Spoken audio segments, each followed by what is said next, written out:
So once again, this week has been absolutely jam-packed full of Manchester City transfer news, and I am here once again to bring you another transfer update for this week of everything that has happened, or all of the reports that have come out across the last week. So if you do enjoy this content, if you do want to see more of this content going forward, make sure you hit the like button and subscribe to the channel. But let's just get straight into this week's news, because as always, there is so much to get into. And I guess we should just start off with Ryan Cherki, which is obviously the biggest transfer news in regards to Manchester City in the past week. And this all began on Sunday, where it was reported that Manchester City and Lyon are getting in touch today to find an agreement on Ryan Cherki, with the 21-year-old waiting for the green light to fly to England. A 5-year contract is ready, and the next hours are expected to be decisive. With then on Monday, Fabrizio Romano reporting that Manchester City and Olympique Lyon are again in direct contact today for Ryan Cherki deal. The proposal will be improved, with new bid to follow for Cherki to join Manchester City, as he strongly wants the move. Talks underway again. With it then being reported on the same day by a separate source that Lyon and Manchester City have reached an agreement this morning over a deal for Ryan Cherki, who will sign a 5-year deal contract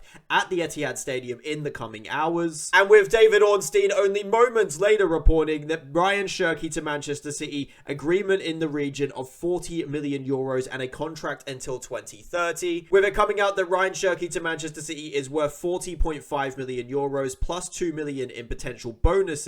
Lyon will hold a 15% sell-on clause of any profit made on the midfielder in the future, while Manchester City will also loan a player to the Liga side for next season. And with it also coming out that other English clubs and teams in Germany were interested in Ryan Cherki this summer, but the 21-year-old was won over by Manchester City's Pep Guardiola in discussions. And it coming out that Lyon have secured a 1-year loan deal of a Manchester City player in agreement for Ryan Cherki, and should look at an attacking player. Oscar Bob is very difficult, while the likes of James McAtee or Claudio Echeverri are also possible. With Fabrizio Romano reporting on Tuesday that Manchester City and Lyon have now signed all documents concerning the Ryan Cherki deal, a 36 million euro fixed transfer fee, plus 6 million in potential add-ons, and a 15% sell-on clause. And ultimately, I am obviously a very, very happy man, and I think most Manchester City fans are absolutely over the moon with this signing. Signing a player of Ryan Cherki's quality for the amount of money in which we have is absolutely sensational business from Hugo Viana. It's going to massively bolster the squad, not only obviously heading into the Club World Cup, but more importantly into the Premier League season. In the attacking areas now, we've got so much talent, which does obviously, beg the question of who do we move on in the summer from the attacking range of players that we currently have, because obviously there is so much players in those attacking areas now that we do need to move some of them on. And posing that question swiftly brings me on to the next story in which I have for you, and of course it is on Jack Grealish. There is so much coming out right now about Jack Grealish after he was left out of the Club World Cup squad, and it all started on Saturday, where it was reported that Newcastle United are keen on a loan deal for Jack Grealish, with a separate source then reporting on the Sunday that Everton are monitoring the situation with Jack Grealish, although no talks have taken place between the two clubs. Any potential move would likely be a loan from Manchester City, with it then coming out on Monday that as things stand, Newcastle have no intention of making a formal approach to Manchester City for Jack Grealish. The club's recruitment team are receiving regular updates on the player and would consider a move if they felt the terms on offer were favourable. And then on the same day, it was also reported by Jacobs Ben that Tottenham and Everton hold genuine interest in signing Jack Grealish. However, Everton will only make an approach if Grealish shows willingness to join on loan and Manchester City cover some of his wages. And that Manchester City are hoping for at least £50 million for Jack Grealish this summer. And look, personally, I think this one's going to drag on all summer. I think it's a very complicated deal, and I do think that this is part of the reason why Manchester City kept him away from the Club World Cup squad, is because making a deal happen for Jack Grealish is going to be complicated, because when you look at his current wages at Manchester City, he's on 300 grand per week. Manchester City want to offload those wages. I have no doubt about that one. So if Manchester City want to offload the wages, if a team wants to loan him, which is the majority of the interest at the moment, I think that they are going to have a hard time accepting 300 grand a week for Jack Grealish, which I think means that he's going to have to leave on a permanent transfer this summer. And then obviously it poses the question of who's going to meet the valuation of £50 million for Jack Grealish.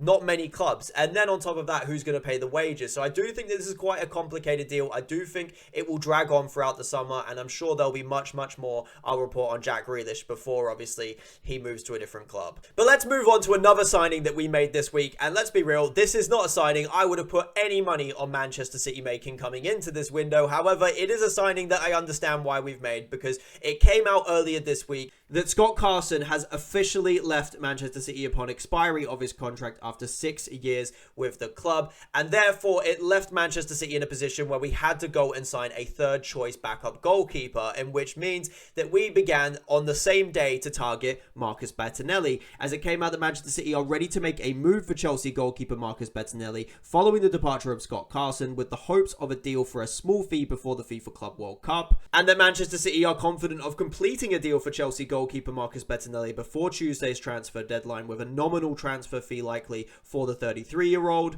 And then literally on the same day, Fabrizio Romano reports that Manchester City are set to sign Marcus Bettinelli as a new third choice goalkeeper from Chelsea in time for the FIFA Club World Cup, after receiving the green light from Stamford Bridge on a deal. And then the next day, we got the here we go from Fabrizio Romano, Marcus Bettinelli to Manchester City, here we go. And we have no idea how much this has actually costed Manchester City, but let's be real, we probably know that it's not that much, as it came out that Manchester City have paid a nominal fee to Chelsea for Marcus Bettinelli. And then that marked the end of Manchester City's business ahead of the Club World Cup in the Club World Cup window, or so we thought, as it came out the day before the transfer deadline for the Club World Cup that Manchester City are close to an agreement for Rosenborg midfielder Sverre Nypan. Subject to personal terms being finalised, it will be a record fee for a player from the Norwegian League, with Nypan expected to go out on a season loan. And that Rosenborg are close to reaching an agreement with Manchester City over deal for Sverre Nypan. While the exact transfer fee is unknown, it is expected to be over £11 million. With it also coming out, the original plan at Manchester City last winter was for Sverre Nypan to join Girona permanently, something he did not want, and subsequently identified Aston Villa as his preferred club. Since then, Manchester City have been working quickly and purposely with a new plan to sign Nypan, and the 18-year-old has been positive since plans changed to the season-long loan from the Etihad Stadium. And then today, as I am recording this, it has come out that Manchester City have reached an agreement with Rosenborg to sign Sverre Nypan for a fee of £12.5 million, with no further contingencies or sell-on clauses. A proposed contract until 2030 is on the table for the player via David Ornstein, and that subject to completion of the deal, the 18-year-old midfielder is expected to go out on a season-long loan. With Fabrizio Romano also reporting today that Manchester City's plan internally for Sverre Nypan is for the Norwegian midfielder to go out on loan next season, obviously confirming what David Ornstein just said, but likely not Girona. And that is all we really know on the Nypan deal for now. We do not know where he'll be going out on loan next season. All we know is that it is not going to be Girona next season.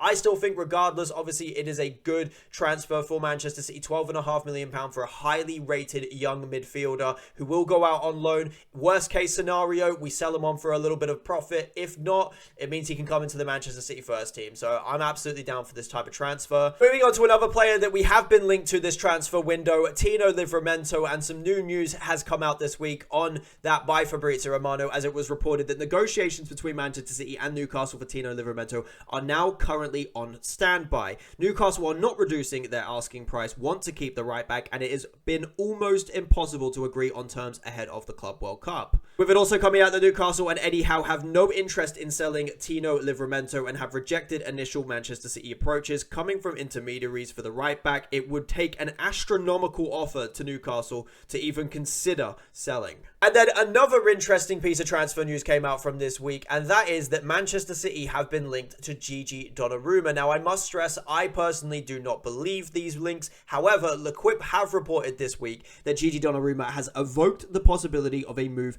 to England and Italy with teammates, with both Manchester City and Manchester United having expressed interest in signing the goalkeeper. And with Gigi Donnarumma coming to the end of his PSG contract, and with him not feeling like he's getting offered enough money by the Parisian club at the moment, I personally feel like this is tactics used by his team in order to get a better contract deal at PSG. So personally, I would not read too much into this. I don't think that this is going to happen this transfer window. However, it's something that has been reported. And so has a signing of another goalkeeper from the the French league, as it came out this week that Manchester City are interested in Lille goalkeeper Lucas Chevalier alongside PSG and Manchester United. PSG are making advances on the 23-year-old, while Lille still hope to extend his contract, and a transfer fee could be as high as 70 million euros. And believe it or not, we made another signing which has completely gone under the radar this week as well, which I'm not surprised by because it is a youth signing for the club, but I thought I still report it as it has come up by Fabrizio Romano this week. The Manchester City have completed a deal to sign Sheffield Wednesday striker Kalen Kadamateri.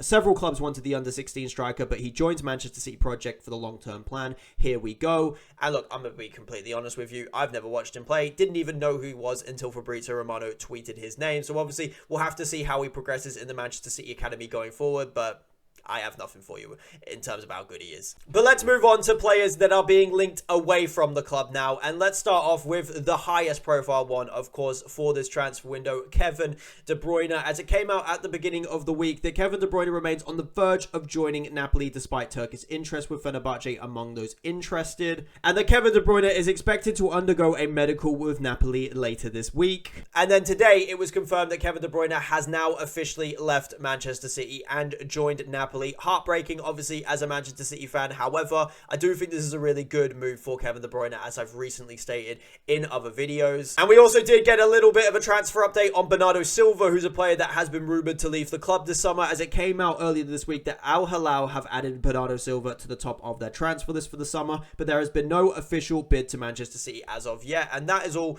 we've really seen on Bernardo Silva so far this transfer window. I do expect other transfer rumours to come out as the window progresses. However, for now, that is all we've seen on Bernardo Silva. And it has also come out that Sunderland want Manchester City's Charlie Gray, with the 19-year-old seen as an ideal signing and possibly a replacement for Joe Bellingham. Manchester City do not want to lose Gray, but may do a deal plus a healthy sell-on clause. While we've also got a little bit of an update on January signing / loan signing Djouma Ba, as it's come out that Manchester City plan to loan out Djouma Ba for the 25-26 season, with a belief that he's not yet ready for Pep Guardiola's squad. A host of clubs in Europe's top 5 leagues are keen, including Lens, while Southampton are also in the mix. And finally, with something that's not really transfer news, but it is transfer related and does benefit for Manchester City, so I thought I'd throw it into the video. In terms of the Chelsea signing for Bynoe-Gittens, the former Manchester City Academy player, it has come out that Manchester City have a 10% sell-on clause in the contract of Borussia Dortmund winger Jamie Bynoe-Gittens, confirmed by Fabrizio Romano. Chelsea have just submitted an initial €35 million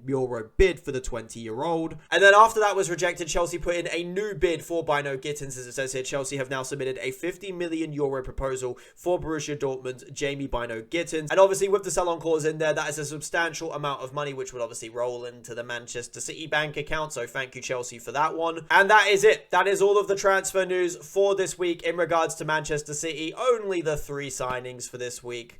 It's been a bit of a slow week for Manchester City, hasn't it? But all jokes aside, obviously, another big week for Manchester City in the transfer market. It will slow down, I do think, into the next week. I'm sure there'll be plenty of rumours, but it will slow down, obviously, in terms of the signings with the Club World Cup window shutting and with the Club World Cup starting. And that is all the Manchester City transfer news for this week. If you do enjoy the content and you want me to keep it up, make sure you hit that like button. It makes me smile. It makes me feel good. And while you're down there, you might as well hit the subscribe button. We're trying to go for 1,000 subs at the moment, so if you could help me on my way to that goal, I'd be very much appreciated. But I'm gonna stop begging it. Thank you guys for watching the video. Hope you enjoyed the content. I'll continue to push it out for you guys, and thank you very much for viewing the video. See you in the next one. Peace.